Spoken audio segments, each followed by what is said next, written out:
How's it, guys? Welcome back. Ready for the final chapter, chapter 29. Got my tea ready.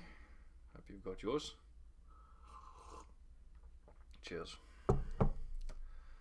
Right. Chapter 29. Mali, home sweet home.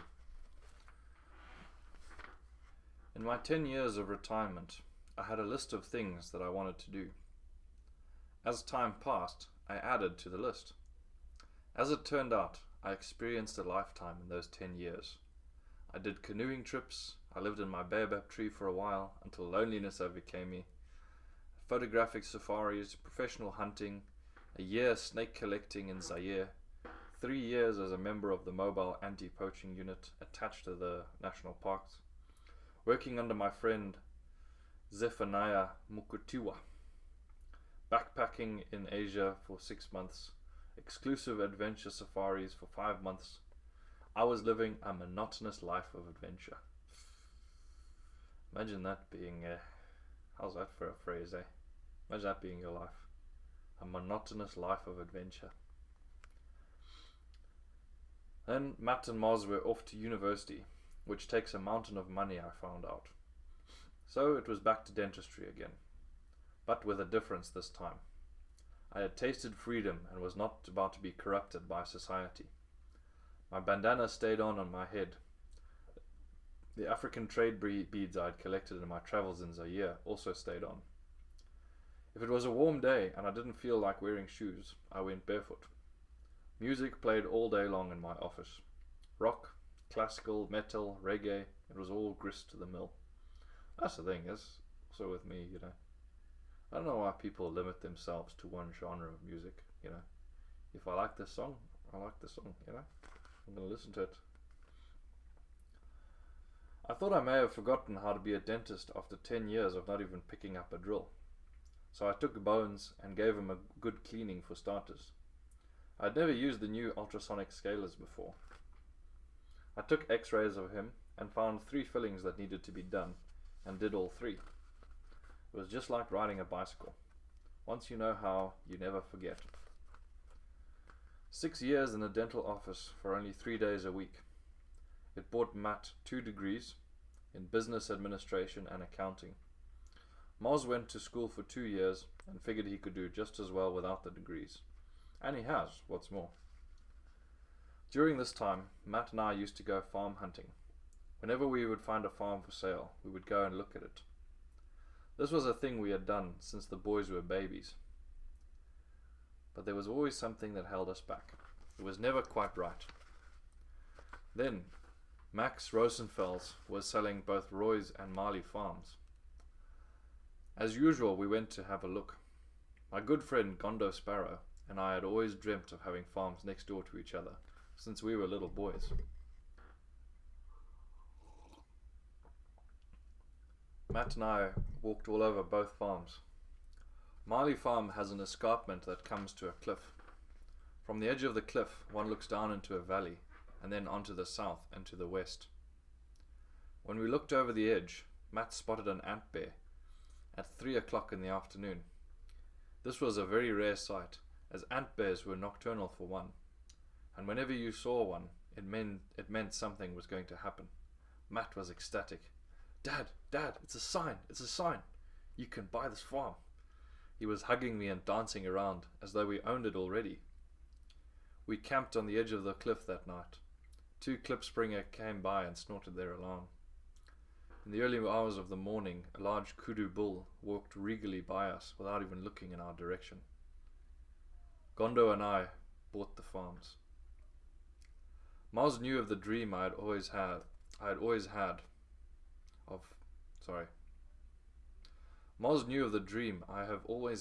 of a game farm, and in 10 months managed to put up a game fence all around the farm. Now we needed the game, but I was not back to the office this time. My friend Cyril Commons was at Cabora Bassa kapenta fishing. Kapenta are like tiny sardines caught in a net and then sun-dried on racks after sitting in brine solution for a while. Cyril is one of those people that can make a trip to the petrol station turn into an adventure. And as we had had so many good experiences together, it was too good an opportunity to pass up.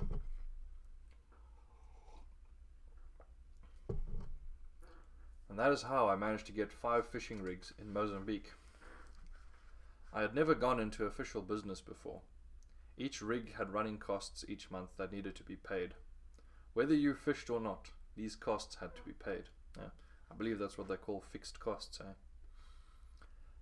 Catching fish was not a problem. All the problems started when they got to land. Firstly, the drying of the kapenta. It's hard to get the combination right. When there are lots of fish, there is never enough rack space, or else it's raining and most of the fish grows rotten. We once had to throw 60 tons of fish away. It was all thrown back into the lake, and the tiger fish eat up everything. Then there's the transportation done by trucks. The trucks get stuck in the mud, they turn over, or else the driver steals sacks of fish and sells them along the way. Then, getting the fish into Zimbabwe through the border was a headache of note. Marketing fish was an even bigger headache. We were living down at the lake like savages. Primitive would be a civilized way of describing it. We could hear lions at night. We saw one of our workers taken by a crocodile. We slept and lived under a tree. Then you go to Harare, and there's a well-groomed gent behind a large teak desk, smelling of eau de cologne, telling you that your price is too high, even after you've lowered it to below production cost. There was a glut of fish on the market. There was nothing Cyril and I could do but sit on the fish and hope the price would go up. During this time of famine, Moz and I... Oh, my battery's dying, sorry.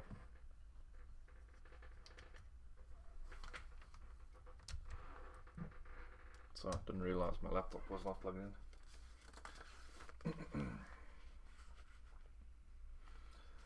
During this time of famine, Moz and I moved back to Mali Farm. Here was a place we could survive. There was always some kind of fruit in the bush, and always something you can eat. We ate monitor lizards, rabbits, franklins, and once in a while Moz would shoot a kudu, which would keep us going for a while.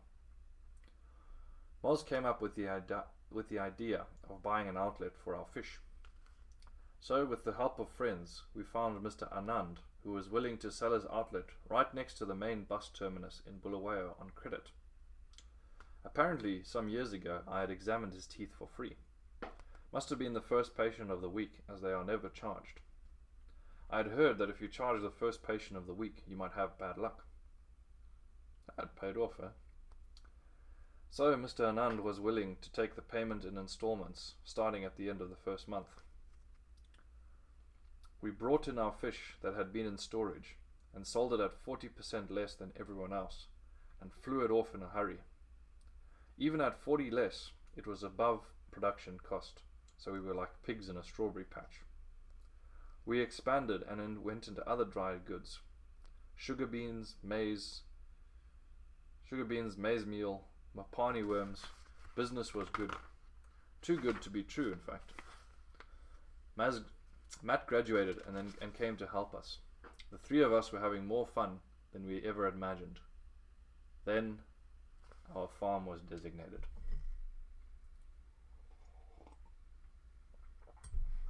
The government wanted it without paying.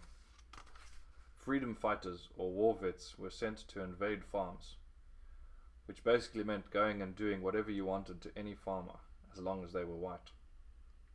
Visions of the Congo in the 60s filled my mind. The Belgians that left kept saying over and over, "Why did we leave it so long?" We keep asking ourselves, why do we stay? We know why. We love it here. I love my farm. It's where I've put down roots. There's been much of this on the news media, and to write about it, it's kind of like messing on your own doorstep. So, yeah, I mean, I probably said before, but yeah, my dad's farm was taken over in the farm invasions.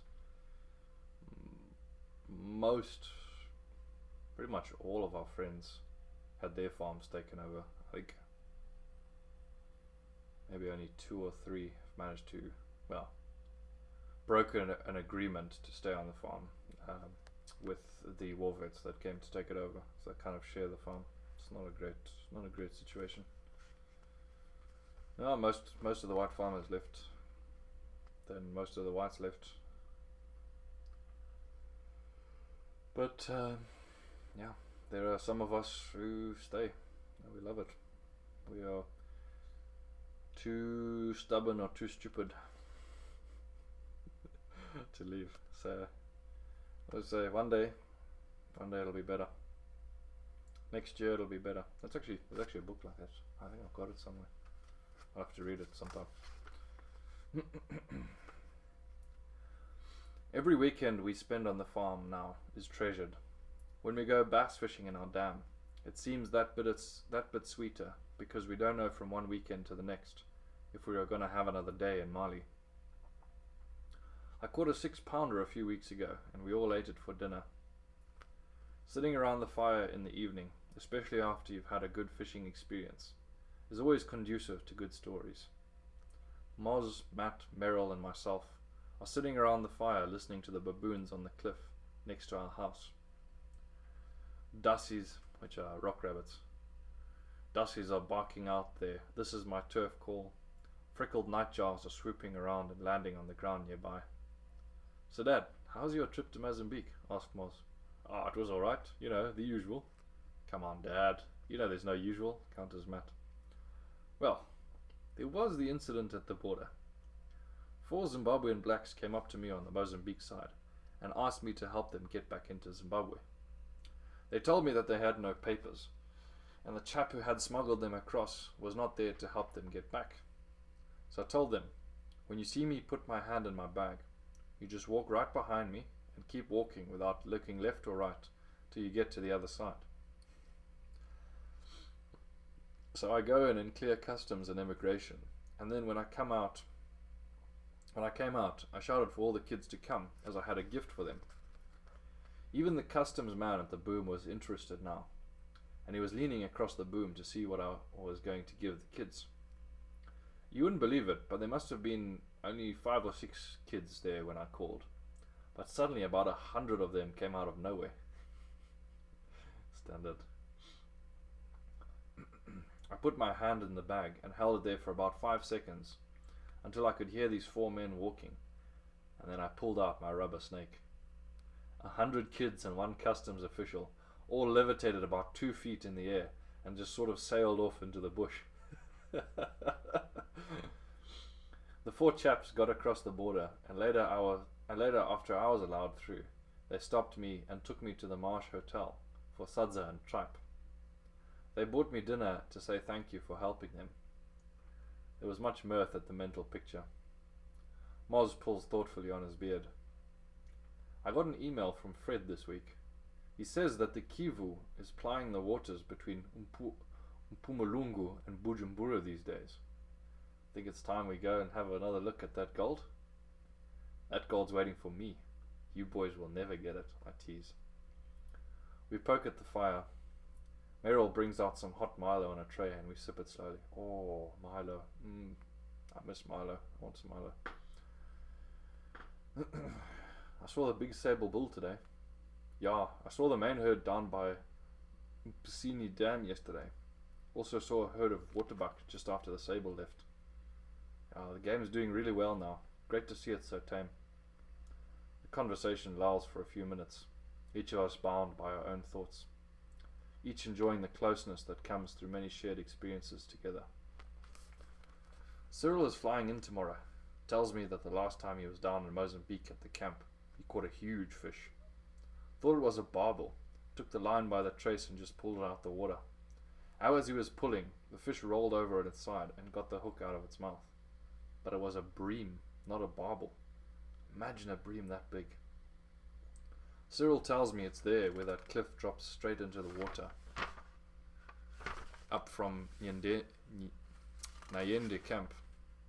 Oh Dad, you and your 20-pound bream, from Matt. He pulls out his Glock 17, and it seems like in one motion he has it stripped. He cleans each little piece with great care and lays it out on the handle of his chair. Our friend Martin Olds was killed by war vets not a year ago, and now his mother was just killed.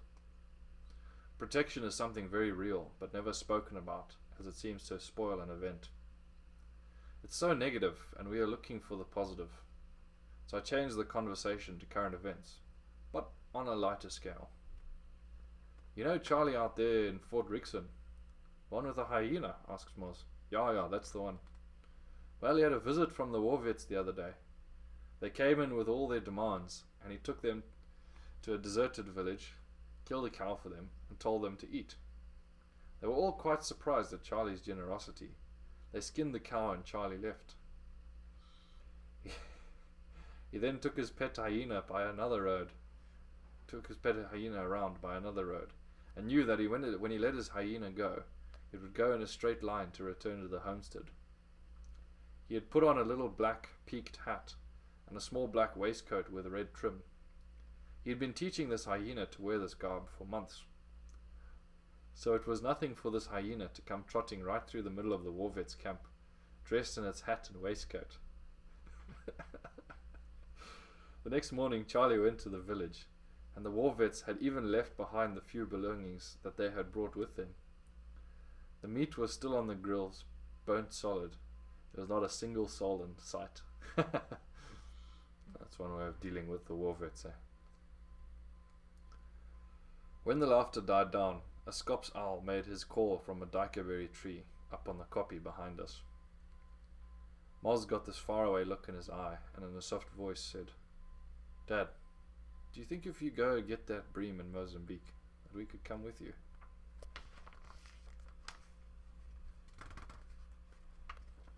That's it. One final thought from Mr. William Shakespeare. I am what I eat, get what I wear. Owe no man hate, and envy no man's happiness. Alright, that's the end of Wet Breams. We'll start on trunk calls tomorrow. Hope you enjoyed. Have a good night, sleep well, and see you tomorrow. Cheers.